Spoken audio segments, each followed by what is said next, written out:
안녕하세요. 저는 현재 서울에서 평범한 가장으로 살아가고 있는 50대 남자입니다. 지금은 의사라는 직업으로 안정된 삶을 살고 있지만 아마 제 모습을 보는 대부분의 사람들은 제가 처음부터 부족함 없이 자라 탄탄한 길만 걸어왔을 거라 생각하실 겁니다. 하지만 제 인생은 시작부터 거친 폭풍 속에 던져진 것과 다르지 않았습니다. 그런데도 오늘 제가 이렇게 용기를 내어 사연을 보내게 된 이유는 제 인생에서 단 한 번도 잊을 수 없는 사람, 마치 하늘이 늦게나마 제게 보내준 기적 같은 인연에 대한 이야기를 꼭 전하고 싶었기 때문입니다. 어린 시절의 기억을 떠올리면 가장 먼저 생각나는 건 숨막힐 만큼 지독했던 가난과 아버지라는 이름 아래 살아가던 한 괴물 같은 존재였습니다. 아버지는 가족보다 술과 노름이 더 중요했던 사람이었고 집안은 늘 싸움과 한숨으로 가득했죠. 그런 아버지 대신 어머니는 새벽부터 밤까지 시장 바닥을 떠돌며 온갖 고된 일을 마다하지 않고 홀로 저를 키워내셨습니다. 어린 저는 그런 어머니의 구분등을 보며 매일같이 다짐했습니다.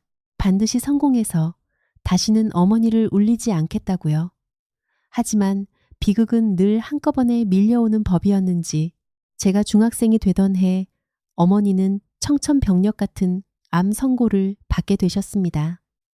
그날 이후 우리 집의 시간은 완전히 멈춰버렸어요. 하루가 다르게 야위어가는 어머니를 바라보며 저는 아무것도 할 수 없다는 현실에 매일 숨이 막혔습니다. 그런데 그런 아내를 보며 아버지가 꺼낸 말은 따뜻한 위로도 미안하다는 한마디도 아니었습니다. 차갑고 잔인한 이혼 요구였죠. 그 순간 저는 깨달았습니다. 세상에는 가족이라는 이름조차 감당하지 못하는 사람도 있다는 걸요. 병실 한 구석에서 홀로 고통을 견디던 어머니의 손을 붙잡고 저는 매일 밤 소리 죽여 울었습니다. 그리고 마음속으로 수도 없이 다짐했죠. 반드시 의사가 되어 제 손으로 엄마를 살려내겠다고요. 그날 이후 제 인생엔 오직 공부밖에 없었습니다. 친구들이 운동장에서 뛰어놀 때 저는 낡은 책상 앞에 앉아 펜을 놓지 않았고 새벽이면 신문과 우유 배달을 하며 잠도 제대로 자지 못한 채 하루를 버텼습니다. 몸은 늘 지쳐 있었지만 책만 펼치면 이상하게 눈빛이 달라졌어요. 그렇게 악착같이 버틴 끝에 저는 항상 전교 상위권을 유지했고 누구도 무시할 수 없는 우등생이 되어갔습니다. 하지만 고등학교에 올라가자 현실이라는 벽은 더욱 차갑게 다가왔습니다. 돈 한 푼 없는 집안 형편에 의대 진학은 꿈이 아니라 사치처럼 느껴졌거든요. 등록금과 생활비를 생각할 때마다 가슴이 답답했고 정말 수도 없이 꿈을 포기하려 했습니다. 그런데 그때 제 흔들리는 손을 가장 따뜻하게 붙잡아준 사람이 있었습니다. 바로 큰 이모였어요. 큰 이모 역시 넉넉한 형편은 아니었지만 제가 포기하려 할 때마다 조용히 손에 쌈짓돈을 쥐어주며 등을 밀어주셨습니다. 그리고 늘 같은 말을 해주셨어요. 상현아, 이 돈 너무 큰 빚처럼 생각하지 마라. 너는 꼭 사람을 살리는 의사가 되어야 한다. 나중에 네가 정말 훌륭한 사람이 되면 그때 꼭 잊지 말고 갚아주면 된다. 큰이모는 떨리는 제 손을 꼭 잡은 채 조용히 말씀하셨습니다. 이건 다른 누구도 아니라 내 동생 아들이고 내 조카인 너라서 도와주는 거야. 그러니까 괜히 미안해하지 말고 당당하게 네 꿈을 향해 가거라. 그 말을 듣는 순간 참아왔던 감정이 한꺼번에 무너져 내렸습니다. 사실 저는 수도 없이 포기하려 했거든요. 의사가 되겠다는 꿈 자체가 가난한 제게는 너무 과분한 욕심처럼 느껴졌으니까요. 등록금 걱정에 밤잠을 설친 날도 셀 수 없었고 현실 앞에서 무릎 꿇고 싶었던 순간도 정말 많았습니다. 그래서 저는 울먹이며 큰이모께 말했습니다. 이모, 저 정말 포기하려던 적 많았어요. 제가 의사가 되겠다는 게 너무 큰 욕심 같았거든요. 그런데 이렇게까지 절 믿어주시니 이 은혜를 제가 어떻게 다 갚아야 할지 모르겠어요. 정말 감사합니다. 그러자 큰 이모는 제 어깨를 조용히 두드리며 낮은 목소리로 말씀하셨습니다. 세상 살아가는 게 원래 쉽지 않다. 하지만 그만큼 네가 짊어져야 할 책임도 있다는 뜻이야. 나중에 너처럼 힘들고 어려운 사람을 만나면 절대 외면하지 않는 어른이 되어라. 그게 진짜 사람답게 사는 거다. 알겠지? 그날 큰 이모의 말은 단순히 돈을 빌려준다는 의미가 아니었습니다.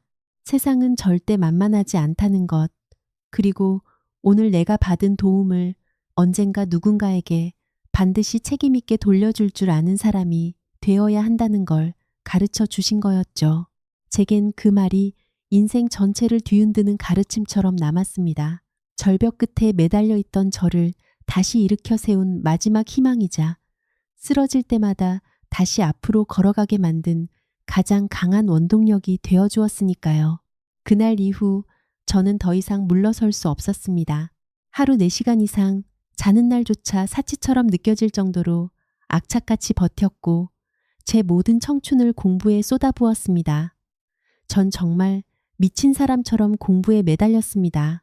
어머니의 병실 냄새와 힘없이 마른 손, 밤마다 참아가며 흘리시던 눈물을 가장 가까이에서 지켜봤기에 절대 무너질 수 없었거든요.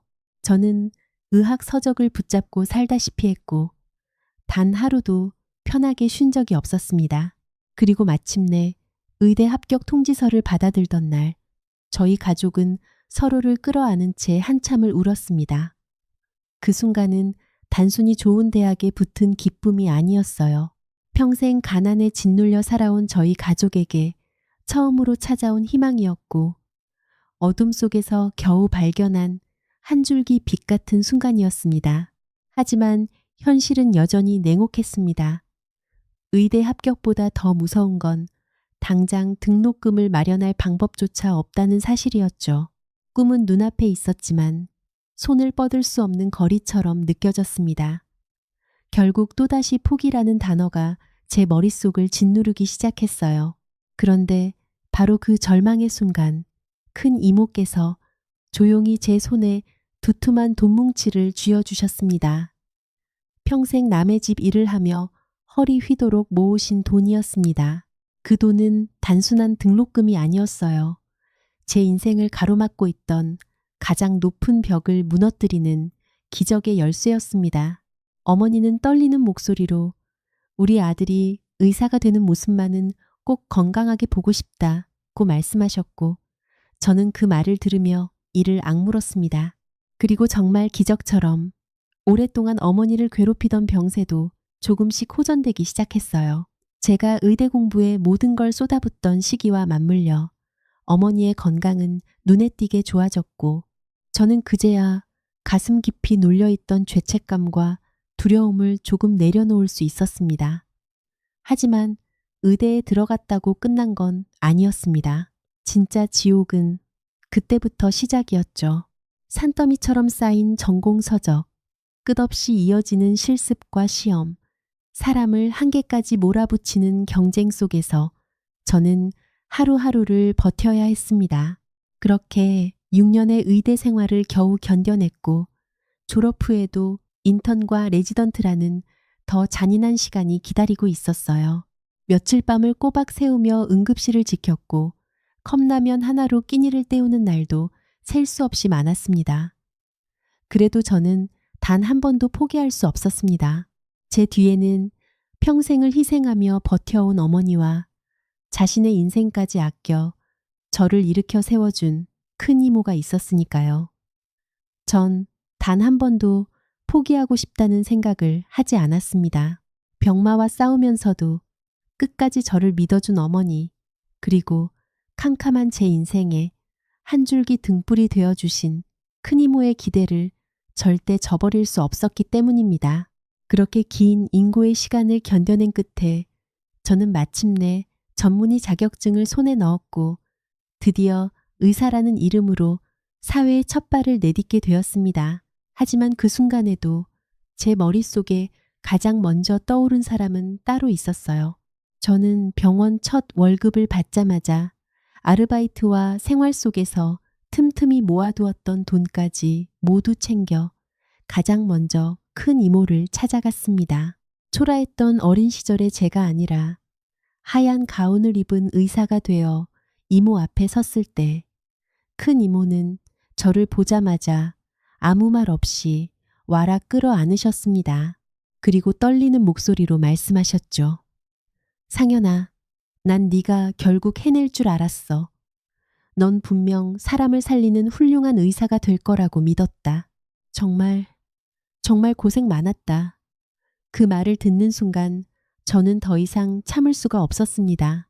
울컥 올라오는 감정을 겨우 삼키며 준비해온 두툼한 봉투를 이모 손에 조심스럽게 올려드렸습니다. 이모, 저 약속 지켰어요. 하지만 이건 단순히 빌린 돈을 갚는 게 아니에요. 제 인생을 포기하지 않게 붙잡아 주셨던 그 희망에 대한 감사입니다. 정말 감사합니다, 이모. 하지만 큰 이모는 한사코 봉투를 밀어내셨습니다. 마치 처음부터 이런 걸 바라신 적 없다는 듯이요. 그런데도 제가 끝내 물러서지 않자 이모는 결국 떨리는 손으로 봉투를 받아 드셨습니다. 그리고 눈가를 붉힌 채 제게 말씀하셨죠. 이 녀석아, 내가 정말 돈이 탐나서 갚으라고 했겠니? 난 네가 남의 도움을 당연하게 여기지 않고 그만큼 독하게 버티며 네 인생에 책임감을 가지길 바랐던 거야. 그런데 넌 오늘 그 약속을 지켜냈구나. 이제 정말 네가 네 인생의 주인이 된 거다. 그 순간 큰 이모는 끝내 눈물을 참지 못하셨고 저 역시 어린 시절부터 쌓여있던 모든 감정이 무너져 내렸습니다. 저는 그 따뜻한 눈물과 사랑 덕분에 비로소 사람답게 살아갈 용기를 얻을 수 있었습니다. 비로소 어린 시절 가난의 상처를 조금씩 씻어낼 수 있었습니다. 그렇게 저는 큰 이모의 가르침대로 제가 받은 사랑을 다시 세상에 돌려주는 법을 배우며 살아가게 되었죠. 제가 의사로서 어느 정도 자리를 잡아가던 30 중반의 어느 날 저는 운명처럼 지금의 아내를 만나게 되었습니다. 아내는 평범한 직장인이었지만 매주 주말마다 병원을 찾아 환자들을 돕는 따뜻한 마음의 자원봉사자였어요. 선생님, 벌써 며칠째 집에도 못 들어가신 거 아니세요? 식사도 제대로 못 하신 것 같아서요. 이 빵이랑 우유라도 좀 드세요. 그러다 환자분들보다 선생님이 먼저 쓰러지시겠어요. 그 다정한 말에 저는 순간 마음이 멈춘 듯 했습니다. 아, 감사합니다. 응급 환자가 많아서 정신이 없었네요. 그런데 직장 다니시느라 힘드실 텐데 어떻게 매주 나오세요? 저는 솔직히 신기했습니다. 또래 여자들처럼 친구를 만나고 연애를 즐길 나이였는데 그녀는 알코올 냄새 가득한 병원에서 묵묵히 환자들 곁을 지키고 있었으니까요. 그러자 아내는 환하게 웃으며 말했습니다. 봉사가 제 삶의 활력소거든요. 누군가에게 도움이 될 수 있다는 게 얼마나 행복한 일인지 몰라요. 선생님도 저랑 비슷한 마음이신 것 같았어요. 그 말을 듣는 순간 제 마음 한쪽이 이상하게 따뜻해졌습니다. 차갑고 삭막했던 병원 안에서 환자들의 손을 꼭 잡아주던 그녀의 모습은 어린 시절 절 포기하지 않고 붙잡아 주셨던 큰 이모의 손길과 너무도 닮아 있었거든요. 그 마음이 어떤 마음인지 저도 알 것 같네요. 사실 형편이 어려운 환자분들을 보면 자꾸 신경이 쓰이고 마음이 남더라고요. 그런데 인숙 씨가 그런 분들 곁에서 묵묵히 도움을 주는 모습을 보니까 제 마음까지 따뜻해졌어요. 그러자 그녀는 조용히 미소 지으며 말했습니다. 도움을 줄 수 있다는 것 자체가 감사한 일이잖아요. 선생님 같은 분이 의사가 되셔서 정말 다행이에요. 그리고 잠시 망설이던 그녀가 조심스럽게 말을 이어갔죠. 혹시 괜찮으시면 다음에 일 끝나고 차 한 잔 같이 하실래요? 선생님 이야기를 좀 더 듣고 싶어요. 그 순간 이상하게 가슴이 먹먹해졌습니다. 그렇게 저희 두 사람은 서로의 선한 마음에 조금씩 끌리기 시작했고 어느새 서로에게 가장 소중한 사람이 되어 있었습니다. 아내는 제 아픈 과거와 깊은 상처, 그리고 어머니를 향한 지극한 효심까지 누구보다 따뜻하게 이해해주는 사람이었어요. 결혼을 약속하고 나서도 저는 마음 한구석이 무겁기만 했습니다. 홀로 계신 어머니 생각 때문이었죠. 이제 막 의사로 자리를 잡기 시작한 상황에서 아내에게 먼저 어머니를 모시고 살자는 말을 꺼내는 게 왜 그렇게 미안하고 어려웠는지 모릅니다. 그런데 그런 제 마음을 이미 알고 있었던 걸까요? 어느 날 아내가 제 손을 꼭 잡으며 먼저 말을 꺼냈습니다. 상현 씨, 난 상현 씨가 얼마나 힘들게 살아왔는지 다 알아요. 어머님 혼자 두고 우리끼리만 행복하게 사는 거, 당신 성격에 절대 마음 편하지 않을 거라는 것도요. 그러니까 어머님, 우리가 모시고 살아요. 제가 곁에서 잘 챙겨드릴게요. 당신은 환자들 돌보는 일에만 집중해요. 그 말을 듣는 순간 저는 아무 말도 할 수 없었습니다. 평생을 버티며 살아온 제 마음속 가장 깊은 곳을 이 사람은 이미 다 이해하고 있었으니까요. 정말 괜찮겠어? 요즘은 시부모님 모시고 사는 걸 부담스러워하는 사람들도 많잖아. 요즘은 고부 갈등이다, 뭐다 해서 다들 부모님과 따로 살고 싶어 하잖아. 그런데 내가 차마 꺼내지도 못한 말을 먼저 해줘서 정말 고마워. 내가 더 잘할게. 평생 당신 아끼면서 세상에서 가장 행복하게 해줄게. 그렇게 저희 두 사람은 많은 축복 속에서 부부의 연을 맺게 되었습니다. 그리고 저는 그제야 깨달았어요. 이제 더 이상 혼자가 아니라는 걸요. 어떤 순간에도 제 편이 되어줄 사람이 생겼다는 사실만으로도 제 인생은 전혀 다른 세상이 되었습니다. 아내의 따뜻하고 사려, 깊은 배려 덕분에 저는 오랫동안 가슴 깊숙이 짊어지고 살아왔던 마음의 짐을 조금씩 내려놓을 수 있었답니다. 아내는 번듯한 직장에 다니며 하루하루 눈코 뜰 새 없이 바쁜 삶을 살고 있었지만 퇴근 후에도 단 한 번 힘든 기색을 내비친 적이 없었어요. 오히려 저희 어머니를 마치 친정 어머니처럼 극진히 챙기며 살뜰하게 보살펴 드렸죠. 그런 며느리를 어머니 역시 친딸처럼 아끼셨고 두 사람은 어느새 흔한 고부 갈등과는 거리가 먼 진짜 가족이 되어가고 있었습니다. 그러던 어느 날이었습니다. 늦은 밤 긴 수술을 마치고 지친 몸으로 집에 돌아왔는데 거실에서 들려오는 웃음소리에 저도 모르게 발걸음을 멈추게 되었어요. 아내는 피곤할 텐데도 어머니의 부은 다리를 정성스럽게 주무르며 다정하게 이야기를 나누고 있었습니다. 어머님, 오늘 시장 다녀오시느라 다리가 많이 부으셨네요. 제가 매일 주물러 드려야 하는데 요즘 회사 일이 너무 바빠서 죄송해요. 어때요? 좀 시원하세요? 그러자 어머니께서는 금세 울먹이는 목소리로 말씀하셨죠. 아이고 아가, 너도 하루 종일 밖에서 일하느라 얼마나 힘드니? 내가 미안해서 어떡하냐? 난 정말 세상에 너 같은 며느리가 또 있을까 싶다. 그러자 아내는 환하게 웃으며 어머니 손을 꼭 잡았습니다. 어머님, 저희는 이제 가족인데 미안해하실 게 뭐가 있으세요? 며느리가 시어머님 다리 좀 주물러 드리는 게 당연한 거죠. 당연히 주물러 드릴 수 있죠. 우리 내일은 어머님 기력 회복도 할 겸 같이 맛있는 거 드시러 나가요. 아내의 그 따뜻한 한마디는 늘 제 마음을 울리곤 했습니다. 그런 아내의 지극한 내조 덕분에 저는 병원 일에만 온전히 집중할 수 있었고 어떤 힘든 순간에도 흔들리지 않을 수 있었어요. 저는 그런 아내를 바라볼 때마다 스스로가 참 복 많은 사람이라는 걸 다시 한번 실감하곤 했습니다. 그리고 저를 행복하게 해준 건 비단 아내만이 아니었습니다. 처가 식구들 역시 언제나 저를 친아들처럼 따뜻하게 품어주셨거든요. 장인어른과 장모님은 평생 자수성가하며 살아온 제 지난 세월이 안쓰럽다며 제가 처가에 갈 때마다 몸에 좋다는 보약이며 맛있는 음식들을 한가득 챙겨주시기 바빴고 처제 역시 저를 친오빠처럼 따르며 집안 분위기를 늘 밝게 만들어주는 사랑스러운 존재였답니다. 백서방, 오늘도 수술하느라 정말 고생 많았지?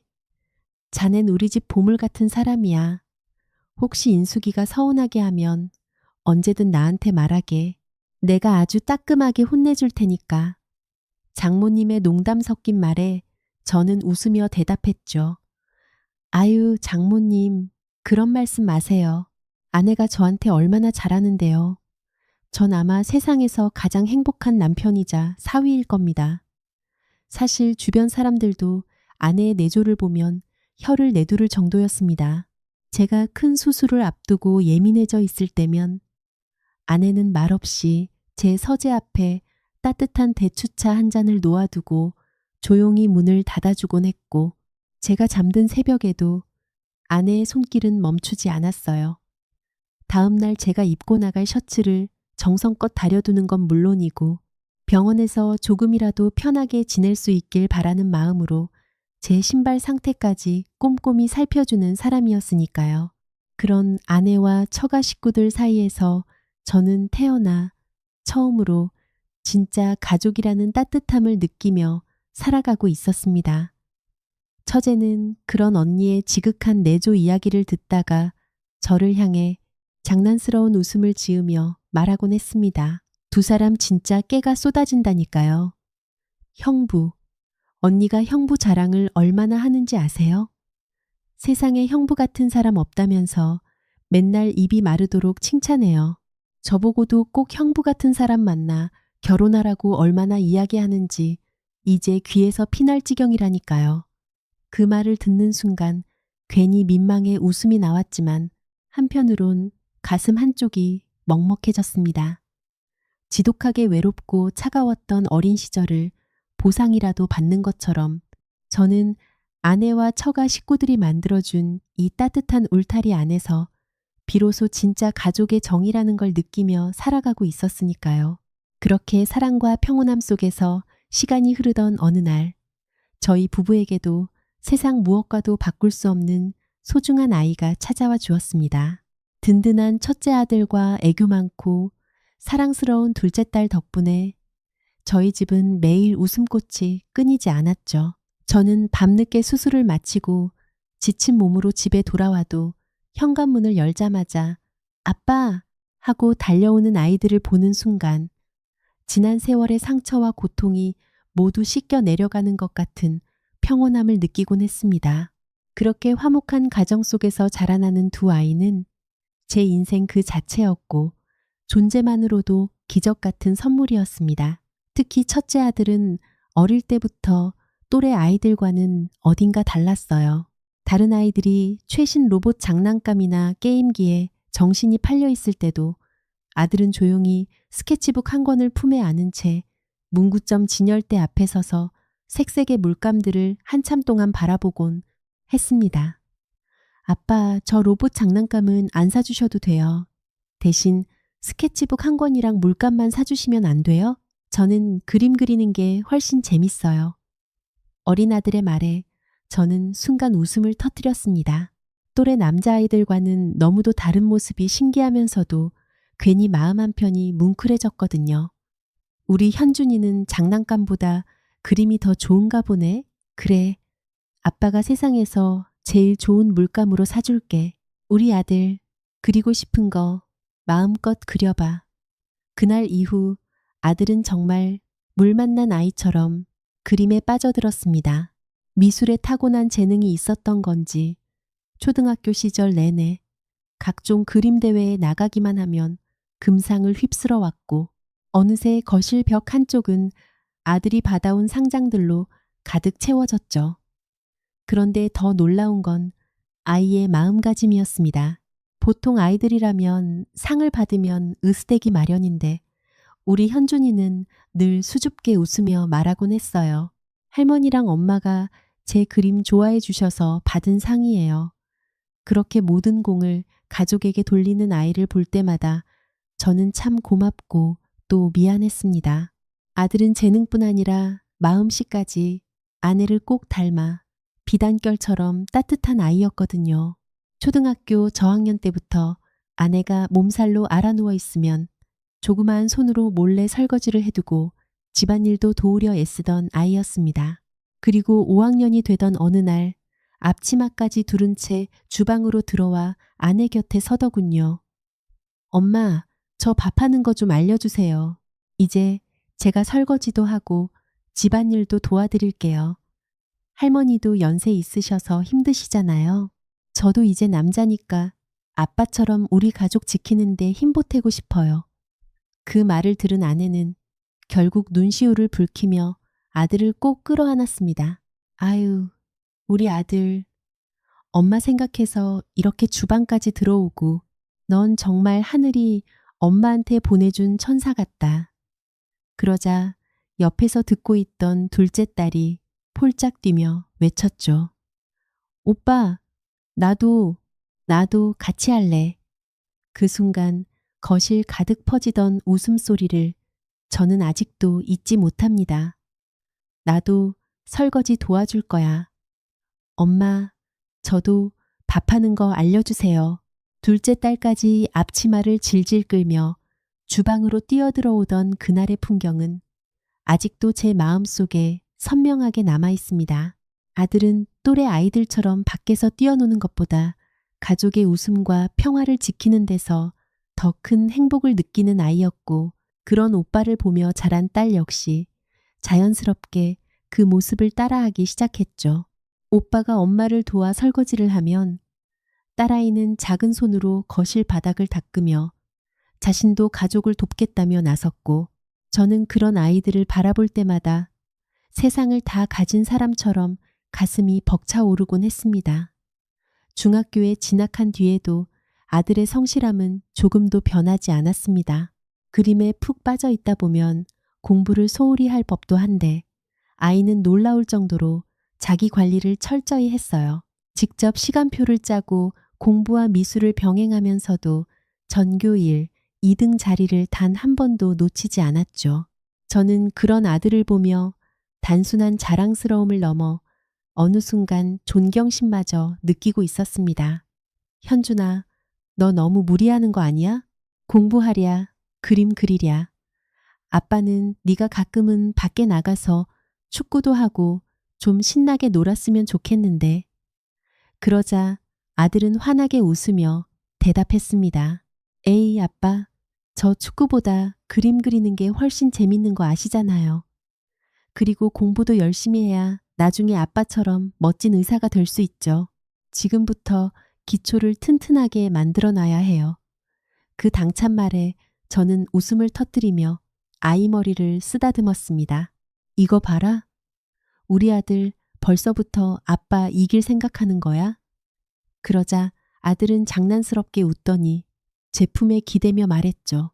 그래도 건강은 아빠 닮아서 걱정 없잖아요. 저 체력 하나는 진짜 자신 있어요. 그리고 잠시 뒤 아이는 조심스럽게 그림 한 장을 제게 내밀었습니다. 참 아빠, 이번에 그린 그림은 아빠 서재에 걸어두세요. 제가 아빠 생각하면서 가장 좋아하는 색들로만 그린 거예요. 그 순간 저는 말없이 그림을 바라보다 끝내 고개를 숙이고 말았습니다. 제 어린 시절엔 단 한 번도 누려보지 못했던 따뜻한 행복이 어느새 제 인생 한가운데 가득 차 있다는 사실이 너무도 벅차게 느껴졌기 때문입니다. 제 그림 보시면서 항상 힘내세요. 아들은 그림을 제 손에 쥐어주며 그렇게 말했습니다. 미술에 대한 열정만큼이나 가족을 아끼는 마음이 깊었던 아이는 자신의 꿈을 향해 달려가면서도 늘 가장 먼저 가족의 표정을 살피곤 했죠. 저는 그런 아들을 볼 때마다 가슴 한편이 먹먹해졌습니다.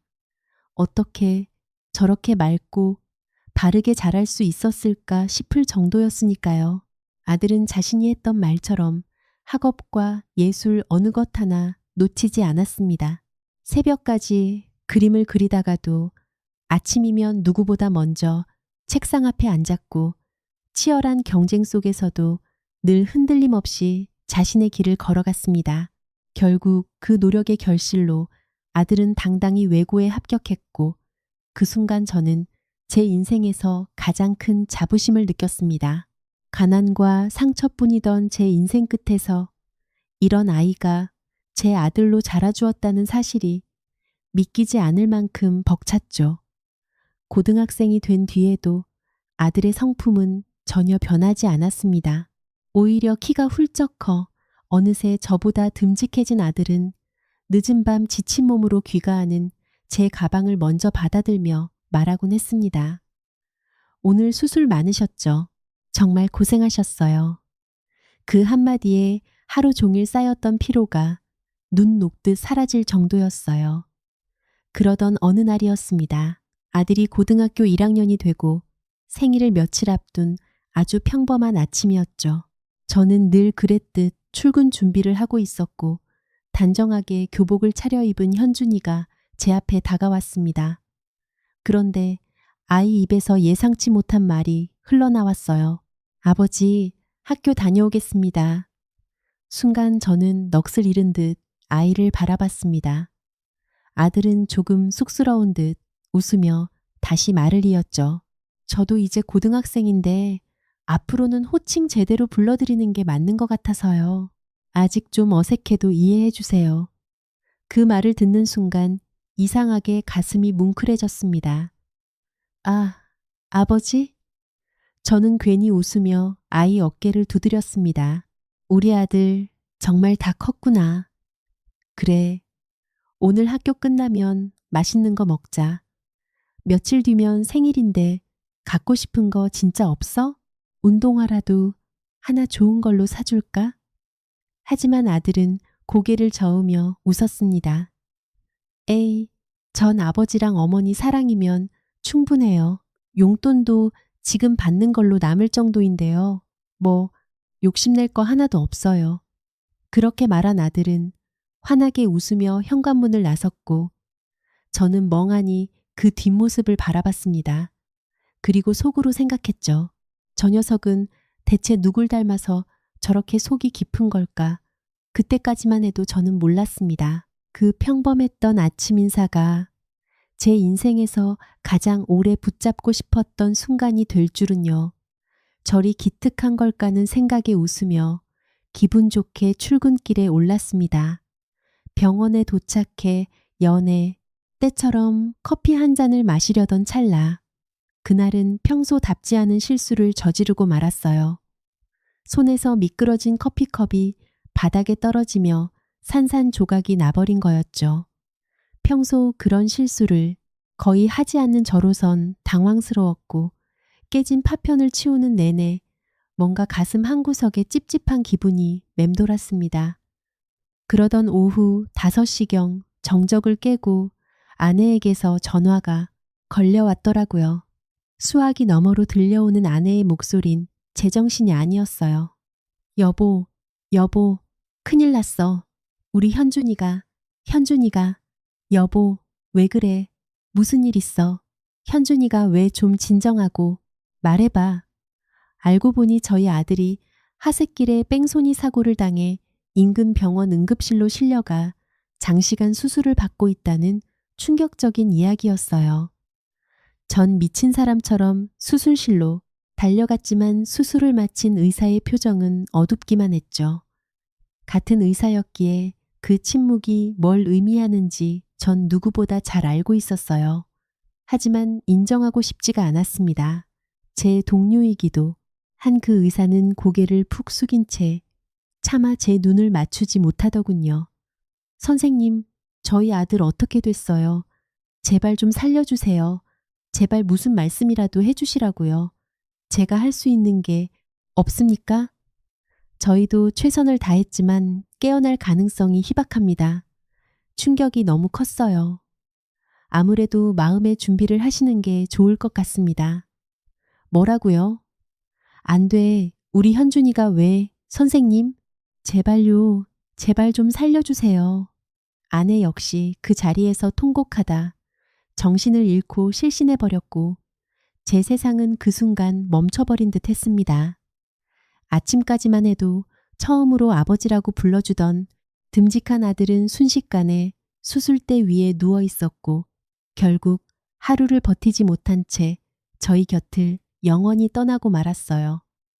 장례를 치르는 동안 원망스러운 그 뺑소니범은 잡혔지만 밝혀진 진실은 절 더욱 분노하게 만들었습니다. 가해자는 이미 집행유예 기간 중 사고를 낸 전과자였고 사고 직후 응급처치만 했어도 아이를 살릴 수 있었음에도 그대로 도주한 거였죠. 심지어 차량도 무보험 상태라 제대로 된 보상조차 받을 수 없는 정말 황당하고 기막힌 상황이었고요. 전 세상이 너무 원망스러워 견딜 수가 없었답니다. 평생 성실하게 살아온 대가가 고작 이것인가 싶어 모든 의욕을 잃고 말았죠. 전 아들의 장례를 마친 후 병원에 휴가를 내고 방 안에 틀어박혀 혼자 폐인 같은 생활을 보냈습니다. 거실에 걸린 아들의 상장들과 굳게 닫힌 아들의 방문을 볼 때마다 가슴이 갈기갈기 찢겨나갔고 절 생각하며 그렸다던 아들의 그림을 보자 전 견딜 수 없는 마음에 결국 도망치듯 집을 나오고 말았네요.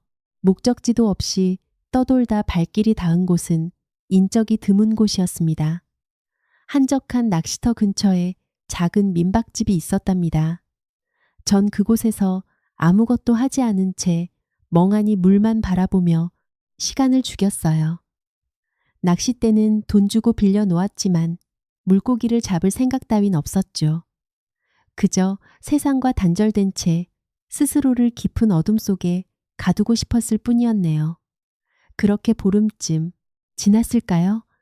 전원을 꺼두었던 휴대폰을 잠시 켰을 때 딸에게서 문자 한 통이 도착해 있었어요. 아빠 엄마도 지금 너무 많이 힘들어해요. 제발 어서 집으로 들어오세요. 오빠만 자식이 아니잖아요. 저도 아빠 자식이잖아요. 저 너무 무서워요. 그 문자를 읽는 순간 전 심장이 그대로 무너져 내리는 것 같은 통증을 느끼며 그 자리에 주저앉아 오열하고 말았습니다. 아들을 잃은 슬픔에만 매달린 채 남겨진 딸의 두려움과 아내의 절망을 외면했던 제 이기심이 뼈저리게 후회되더라고요.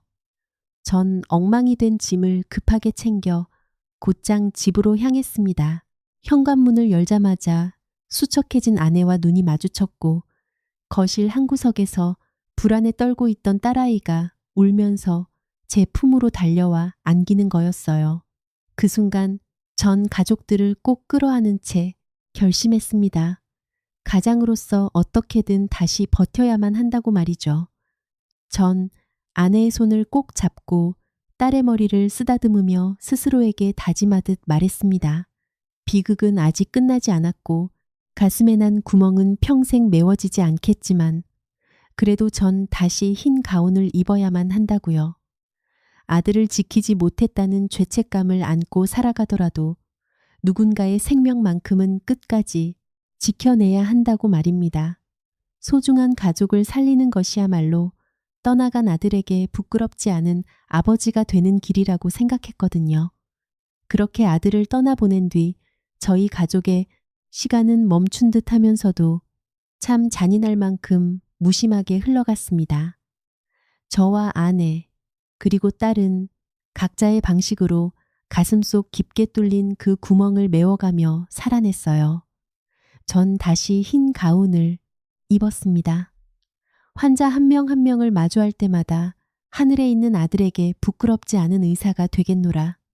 마음속으로 수도 없이 다짐하며 그렇게 일에 몰두했죠.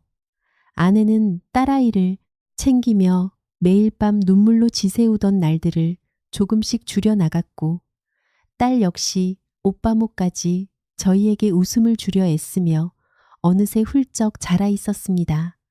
아픔이 사라진 건 아니었어요. 그저 가슴 한구석에 절대 지워지지 않는 단단한 흉터처럼 자리 잡았을 뿐이죠. 저희 가족은 그 흉터를 서로의 손으로 조심스럽게 어루만지며 그렇게 3, 4년이라는 시간을 버텨냈습니다.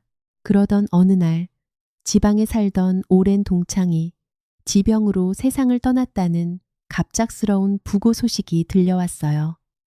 장거리 운전은 위험할 것 같다는 아내의 걱정에 전 기차를 타고 내려가기로 했습니다. 지하철을 타고 서울역에 도착해 승강장으로 향하던 바로 그 순간 전 심장이 철렁 내려앉는 걸 느꼈어요. 뒷주머니에 있어야 할 지갑이 감쪽같이 사라져버린 겁니다. 내 지갑 분명 챙겼는데 이게 어디 간 거야? 전 다급히 주머니를 뒤지고 지나온 길을 떠올렸지만 이미 늦어버린 뒤였어요. 그 지갑 안에는 조의금으로 준비한 현금 100만 원이 들어 있었거든요. 하지만 기차 출발 시간은 바로 코앞까지 다가와 있었고 다시 돌아가 지갑을 찾기엔 현실적으로 불가능한 상황이었죠. 결국 전 허탈한 마음으로 기차에 올라탔습니다. 다행히 세상이 좋아져 조의금 자체는 카드 송금으로 해결할 수 있었지만 이상하게도 제 마음 한구석은 계속 불안하게 흔들리고 있었어요. 마치 또 무언가 좋지 않은 일이 시작되려는 것처럼 말입니다. 휴대폰만으로도 현금을 찾을 수 있었기에 조문 자체는 무사히 마칠 수 있었습니다. 하지만 제 마음을 끝까지 무겁게 짓누른 건 돈이 아니었어요. 그 지갑 안에는 세상을 떠난 아들과 마지막으로 함께 찍은 단 한 장뿐인 사진이 들어 있었거든요. 그 사진은 제게 단순한 추억이 아니라 살아갈 이유 같은 존재였습니다. 조문을 마치고 돌아오는 길 전 혹시나 하는 마음으로 서울역 근처 지구대에 전화를 걸었어요. 네, 수고하십니다. 어제 서울역 근처에서 지갑을 잃어버렸는데 혹시 습득 신고 들어온 게 있을까요? 검은색 가죽 지갑입니다. 잠시만요. 네, 있습니다. 어제 오후에 한 고등학생이 주워서 맡기고 갔어요. 순간 제 심장이 세차게 뛰기 시작했습니다. 경찰은 본인 확인을 위해 이름과 신분증 정보를 물었고 지갑 속 내용물까지 정확히 일치한다는 말을 듣는 순간 전 안도의 숨을 내쉬었죠. 다음 날 전 설레는 마음으로 지구대를 찾았습니다. 그리고 지갑을 건네받자마자 가장 먼저 확인한 건 역시 아들과 함께 찍은 그 사진이었어요. 다행히 사진은 구겨지지도 않은 채 그 자리에 그대로 남아 있었습니다. 전 그 순간 참았던 숨을 몰아쉬며 한참 동안 사진만 바라봤어요. 마치 잃어버렸던 아들을 다시 찾은 기분이 들 정도였거든요. 그리고 동시에 이름도 모르는 그 학생에게 깊은 고마움이 밀려왔습니다. 요즘 같은 세상에 현금 100만 원이 들어있는 지갑을 보고도 욕심내지 않고 그대로 돌려준다는 게 얼마나 어려운 일인지 누구보다 잘 알고 있었으니까요. 전 어떻게든 고마운 마음을 전하고 싶어 경찰분께 그 학생 연락처를 조심스럽게 물었습니다. 얼마 뒤 경찰 연락을 받고 사례금을 받으러 한 학생이 지구대로 들어왔는데 전 그 아이를 보는 순간 그대로 숨이 섰는 줄 알았습니다. 학생과 직접 만나게 된 건 그 다음 날이었습니다. 지구대 문을 열고 들어온 학생은 교복 차림의 왜소한 남학생이었어요. 어딘가 잔뜩 주눅 들어 보이는 얼굴이었지만 눈빛만큼은 이상하리만큼 맑더군요. 전 그 학생에게 다가가 조용히 말했습니다. 학생, 정말 고마워요. 이 지갑 안에 제게 아주 소중한 사진이 들어 있었거든요. 돈도 돈이지만 그 사진을 다시 찾게 해준 게 너무 고마워서요. 여기 사례금 50만 원입니다. 꼭 받아주세요. 전 미리 준비해온 봉투를 학생에게 건넸습니다. 그런데 학생은 제 예상과 달리 얼굴이 순식간에 새하얗게 질리더니 다급하게 손사래를 치며 뒤로 물러섰어요. 아니에요. 아저씨, 전 이 돈 받을 자격 없어요. 정말 죄송합니다. 순간 전 의아한 마음에 학생을 바라봤습니다. 아니 학생 왜 그래? 길에 떨어진 지갑을 주워서 그대로 돌려준 것만으로도 얼마나 대견한 일인데 이건 아저씨가 고마워서 드리는 거니까 부담 갖지 말고 받아도 괜찮아 하지만 학생은 끝내 고개를 떨군 채 떨리는 목소리로 말을 이어갔습니다. 사실 저 아저씨를 속였어요. 지갑 주웠을 때 안에 있던 돈 중에서 5만 원을 꺼냈었어요. 그리고 나서 지구대에 맡긴 거예요. 제가 허락도 없이 돈을 가져갔으니까 전 도둑이에요. 그래서 이런 돈 받을 수 없어요. 예상치 못한 고백에 전 잠시 말을 잃었습니다. 하지만 고개를 푹 숙인 채 금방이라도 울 것 같은 얼굴로 떨고 있는 그 학생을 보자 이상하게 화가 나질 않더군요. 오히려 잘못을 숨기지 못하고 스스로 털어놓는 그 용기가 더 크게 느껴졌습니다. 전 조용히 학생 어깨를 토닥이며 말했어요. 그랬구나. 근데 괜찮아. 아저씨 정말 괜찮다. 그런데 혹시 그 5만 원 어디에 썼는지만 물어봐도 될까? 학생은 한동안 입술을 깨물더니 어렵게 입을 열었습니다. 사실은 저희 엄마가 많이 아프셔서요. 약값이 조금 모자랐어요. 정말 죄송합니다. 그 말을 듣는 순간 제 마음 한구석이 먹먹해졌습니다. 전 최대한 부드러운 목소리로 다시 물었죠. 어머니가 많이 편찮으신 거니 어디가 안 좋으셔. 그런데 학생은 금방이라도 무너질 듯한 표정으로 천천히 말을 이어갔습니다. 몸도 몸인데 사실은 저희 집 형편이 너무 어렵습니다. 자신의 잘못을 끝내 숨기지 않고 솔직하게 털어놓는 소년의 모습에서 전 이상하게 먼저 세상을 떠난 제 아들의 얼굴이 겹쳐 보였습니다. 그리고 약값 몇만 원조차 없어 발을 동동 구르던 제 어린 시절까지 떠오르더군요. 순간 머릿속엔 단 하나의 생각만 맴돌았어요. 이 아이를 그냥 보내면 안 되겠구나. 학생.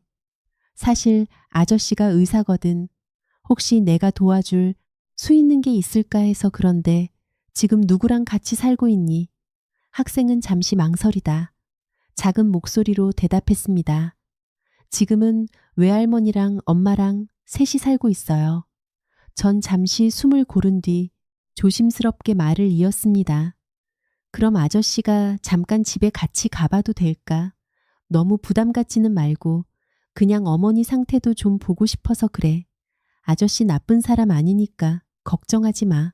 학생은 처음 보는 어른의 지나칠 만큼 친절한 태도에 경계하는 눈치였지만 제 눈을 한참 바라보더니 결국 아주 작게 고개를 끄덕였어요.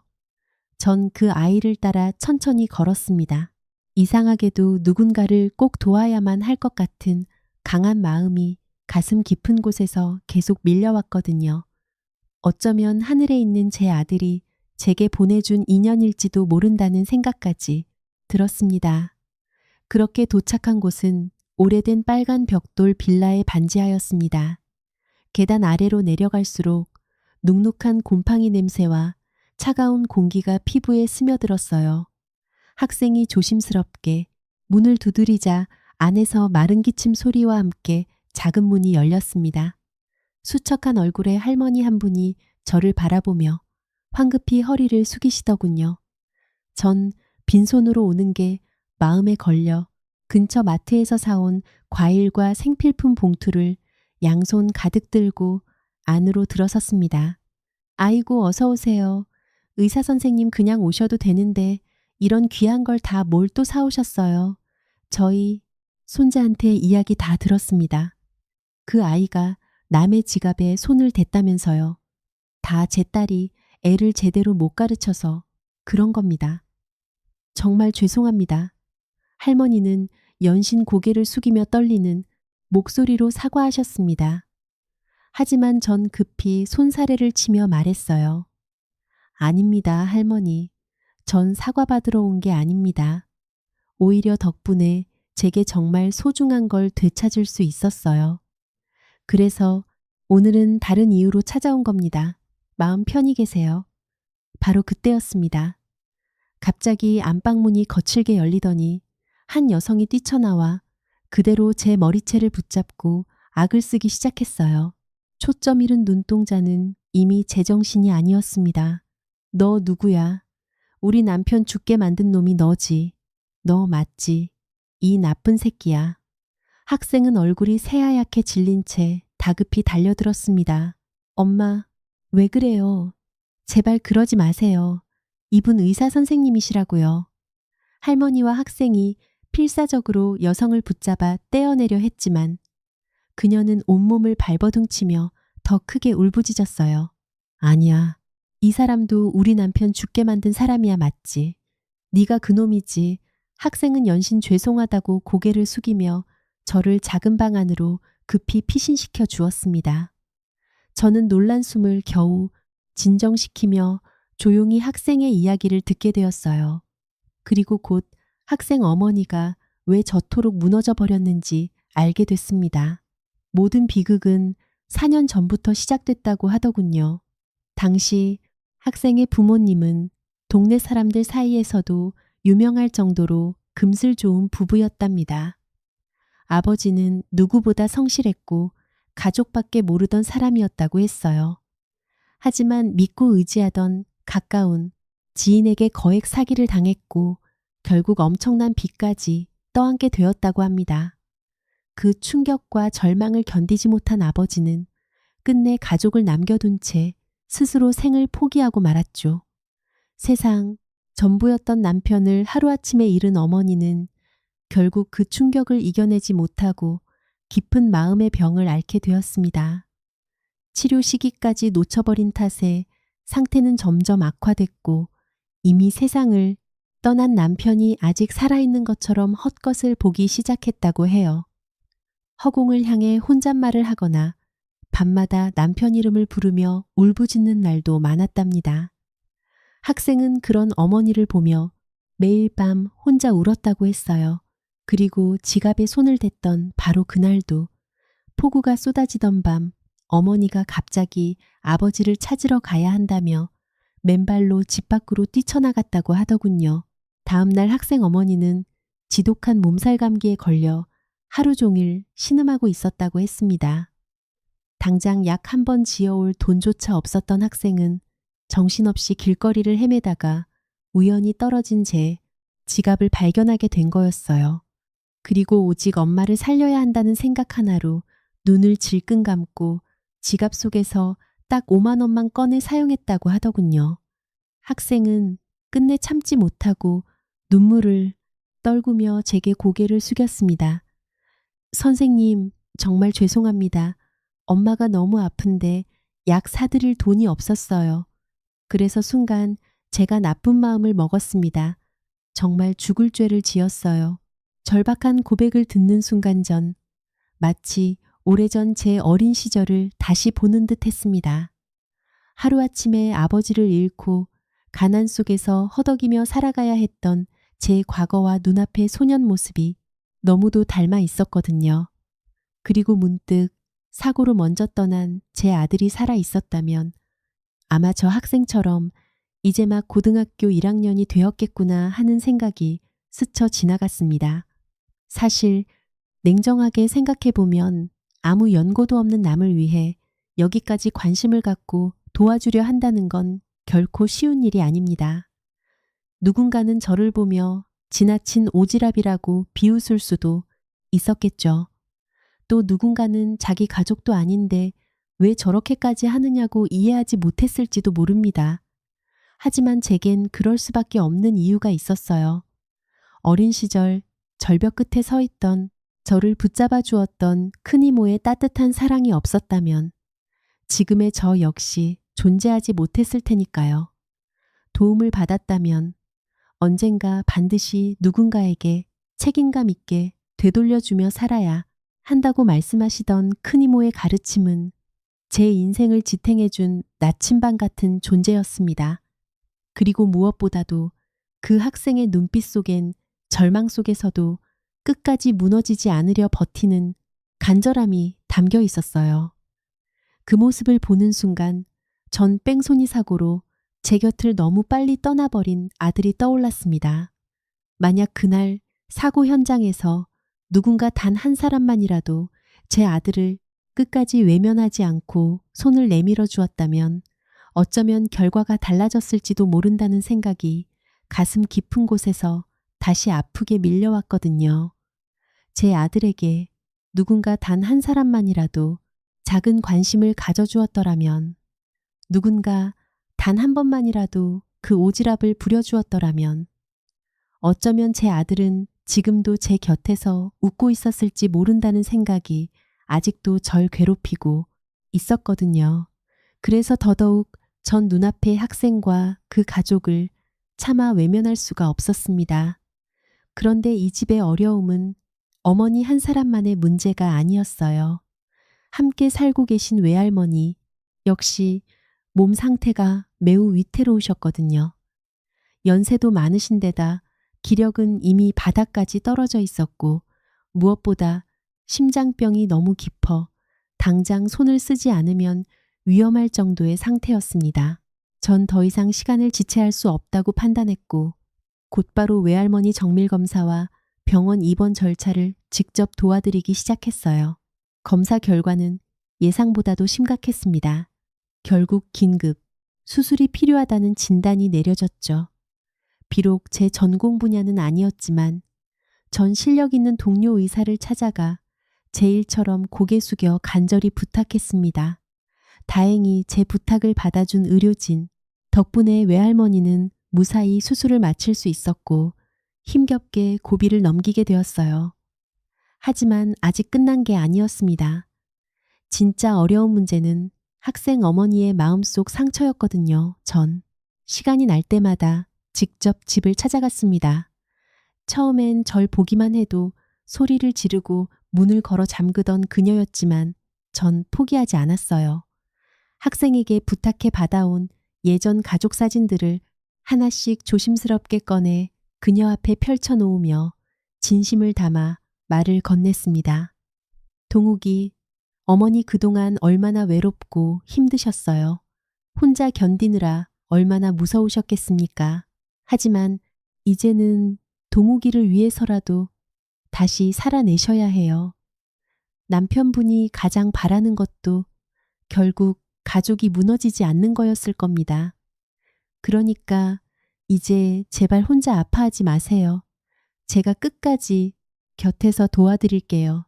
그러니 우리 함께 치료 받아봅시다. 정말 괜찮아질 수 있습니다.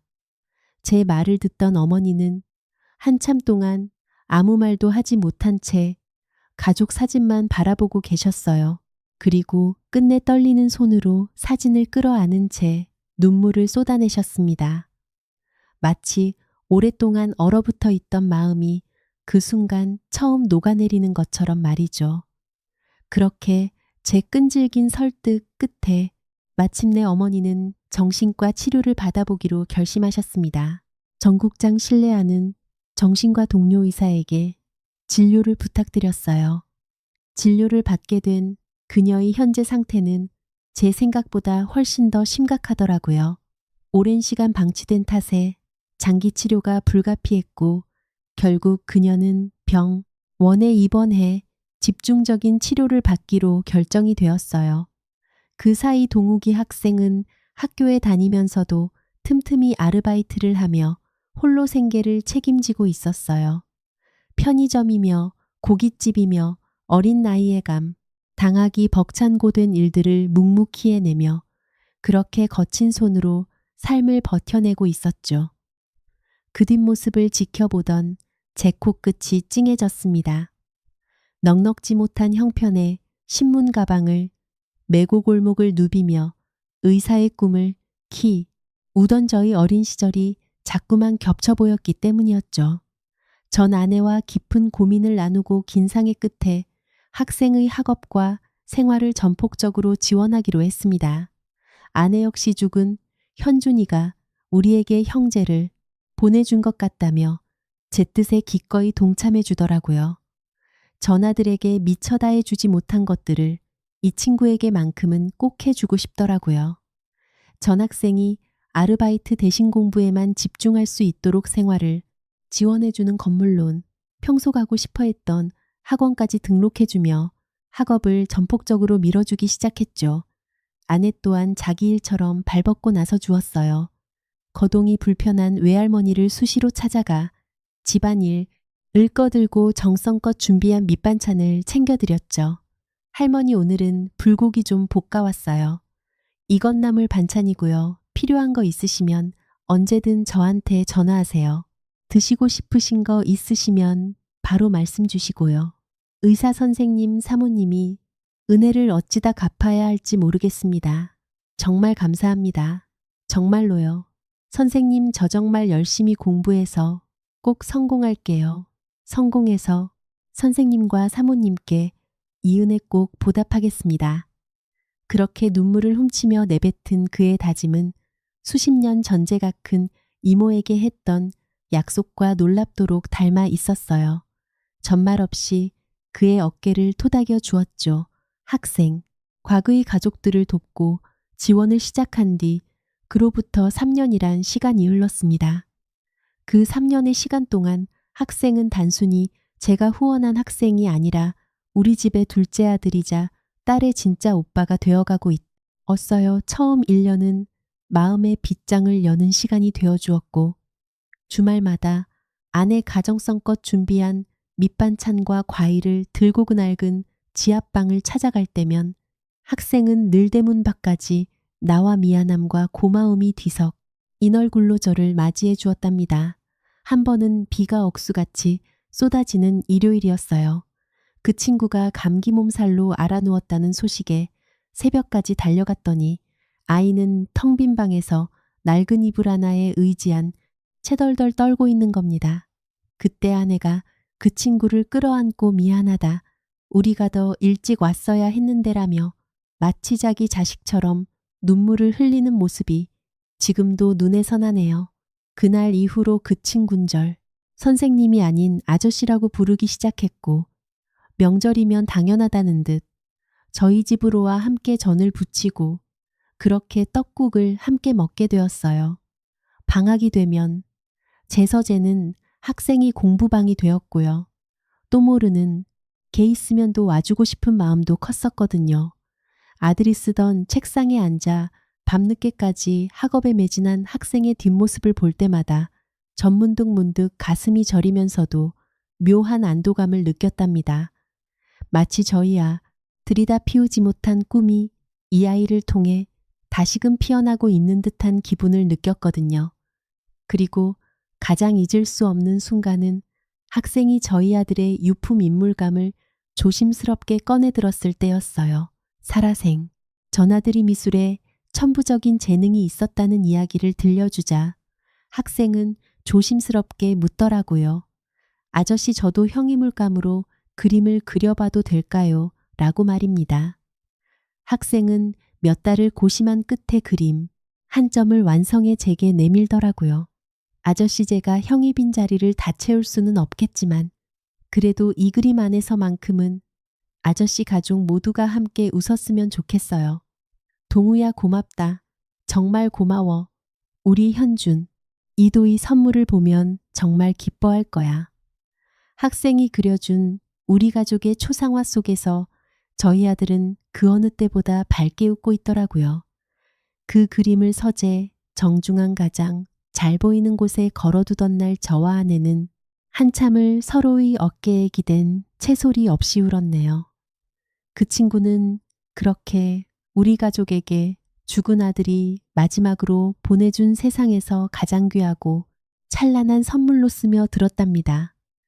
그렇게 시간이 흘렀고 이제 가장 궁금해할 그 친구 동욱이는 현재 어떻게 지내고 있을까요? 없는 살림에 엄마를 지키려고 필사적으로 애썼던 그 소년 동욱이는 재응원, 을 양분 삼아 당당히 명문대에 합격했다는 기쁜 소식을 들고 왔습니다. 수술을 받았던 외할머니는 몰라보게 건강을 회복하셨고 가장 걱정이었던 동욱이 어머니 또한 꾸준한 치료 덕분에 놀라울 정도 로정신이 맑아지셨죠. 어느덧 대학 입학식이 다가온 어느 날 동욱이의 가족은 감사의 마음을 전하고 싶다며 저희 가족 모두를 저녁 식사에 초대해 주었어요. 좁고 습했던지 하방 대신 햇살이 잘 드는 게 끝한 새 집에서 정성껏 차려진 식탁을 마주하니 감회가 새롭더군요. 동욱이는 저희 부부에게 깊이고 개숙이며 눈시울을 붉혔습니다. 아저씨 사모님 제가 대학에 갈 수 있었던 건다 두 분 덕분입니다. 덕분이에요. 이 은혜 평생 잊지 않고 정말 열심히 살겠습니다. 의사 선생님이 은혜를 어찌다 말로 할까요? 제 아들과 저희 가족을 살려주셔서 정말 감사합니다. 이 은혜 평생 잊지 않을게요. 순식간에 식탁, 은 눈물 바다가 돼버렸네요. 그동안 흘렸던 고통의 눈물이 아니라 서로의 상처를 어루만지며 피어낸 희망의 눈물이었죠. 전에서 분위기를 바꾸려 넉살 좋게 웃으며 이젠 제법 어깨 가버러진 성인 동욱 의잔에 시원한 맥주를 채웠습니다. 어머니 이제 그만 우세요. 오늘 좋은 날이잖아요. 동욱이 너도 이제 성인이니까 아저씨가 주는 맥주 한 잔 바꿔라. 그동안 정말 고생 많았고 합격 진심으로 축하한다어. 어저 술 잘못하는데 괜찮을까요? 아이 술을 잘못해 너 술을 뭐 먹어보기라도 한 거야. 이 녀석아의 휴엄마저도 이제 20살이에요. 그렇게 모두 가하 웃으며 즐겁게 지냈고 전그 따뜻한 풍경을 보며 형 용할 수 없는 뿌듯함을 느꼈답니다. 동욱이는 이제 저에게 있었던 나간 아들만큼이나 소중한 존재가 되었고 전이 아이가 사회에 온전히 자리 잡을 때까지 든든한 후원자가 되어주기로 마음먹었어요. 어둠 속에 갇혀있던 한 아이를 밝은 세상으로 끌어올려주는 것, 그것이 제가 의사가 된 이유이자 삶의 사명이라 믿게 되었기 때문이었죠. 전 오늘도 가운을 고쳐 입으며 마음속으로 하늘에 있는 제 아들에게 인사를 건넵니다. 현준 아내가 아빠에게 보내준 소중한 인연들 덕분에 아빠는 오늘도 힘을 낸다 너에게 못다한 사랑, 세상에 나눔에 살 테니까 그곳에서 잘 지켜봐 주렴 보고 싶다. 우리 아들, 아빠가 많이 사랑한다. 그렇게 아들과 약속을 가슴 깊이 새기며 전 오늘도 환자들을 향해 힘차게 발걸음을 옮깁니다.